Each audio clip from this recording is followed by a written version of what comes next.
سلام دوستان عزیز، صفدر هستم. ما را از کانال آیتیک تماشا میکنید. دوستان عزیز، امروز در این برنامه خود به شما یک تا اپلیکیشن را معرفی میکنم که دوربین دزدگیر داره، که هر کسی اگر گوشی شما را بدزده یعنی دزدی کنه و فورا گرفتار میشه. چه قسم گرفتار میشه؟ که او عکسش میگیره، عکس این اپلیکیشن عکسش میگیره و در جیمیل شما انتقال میده و بعد از جیمیل خود میتونید شما اون نفر را شناسایی کنید که او کی هسته و این عکسش در صورتی میگیره که و او کد اشتباه را باز کنه، مثل که در گوشی شما بتن لاک زدگی است یا بتن لاک باشه پین لاک باشه فرق نمیکنه. اگر یک بار یا دو بار اشتباه بزنه و بعد عکسش فورا عکسش میگیره و در جیمیل شما انتقال میده و بعد شما میتونید که از تلفن دیگه یا کامپیوتر دیگه جیمیل خود را باز کنید و عکسش ببینید که او شخص کی بوده و حتی که در گوشی شما در هر جایی که باشه و موقعش هم نشان میده. و اگر شما دوستای میخواین که بدونید که این چه قسم یک طریقه است و پس این ویدیو را تا آخر تماشا کنید.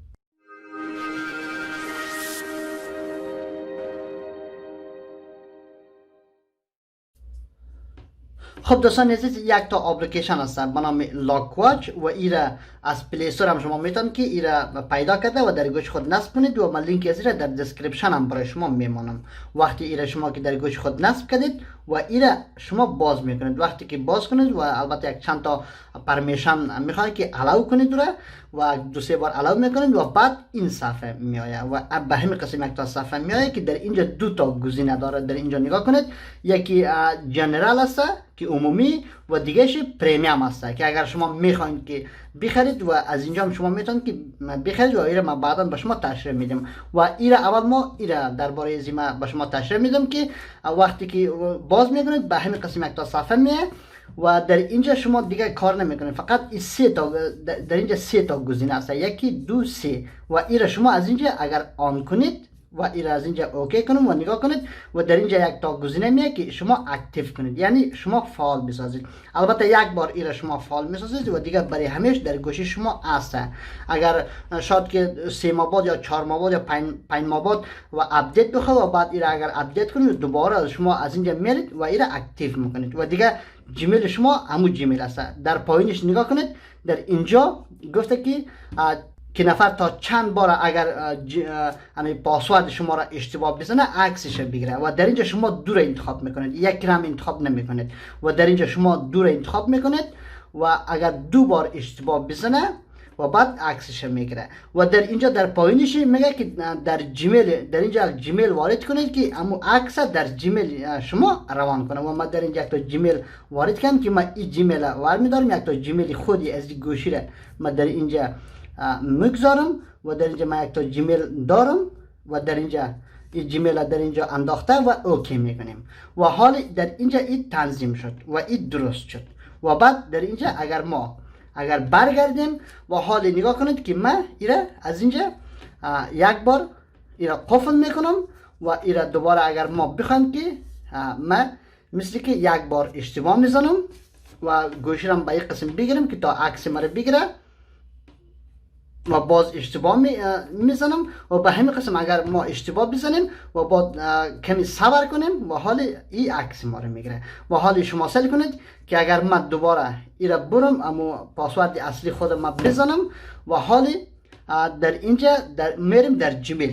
در جیمیل خود ما میریم که امی عکس ما را گرفته یا نگرفته. ما میریم در جیمیل خود که در اینجا جیمیل ماست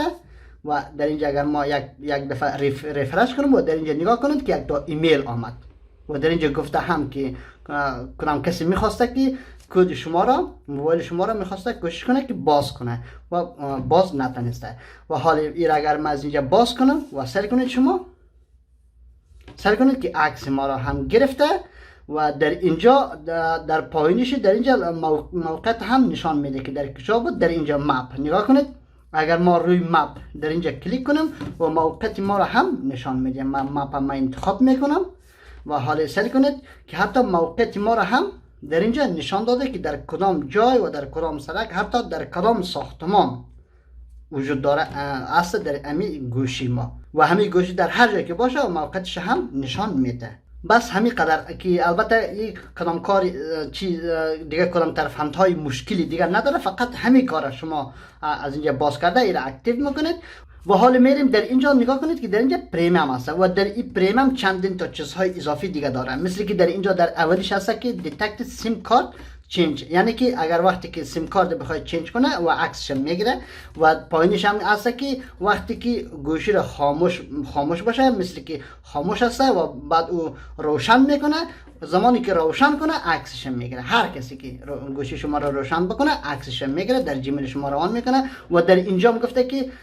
در 3 ثانیه، در 1 ثانیه 3 تا عکس میگیره. و در اینجا و این اگر شما خواستید و این چیزایش را هم میتونید که بخرید، و اگر باز هم نخریدید همین هم کافی است که اگر هر کسی که بخواد که با 2 بار پاسورد شما را کوشش کنه که باز کنه، اشتباه بزنه، به همین قسم عکس شما را میگیره و در جیمیل شما روان میکنه و شما میتونید که از گوشی دیگه یا از کامپیوتر دیگه باز کرده، جیمیل خود باز کرده و اون نفر بتوانید که شناسایی کنید و گوشی خود رو دوباره میتونید که به دست بیارید. اگر خود شما شناختید میتونید خود شما بگیرید، اگر نتونستید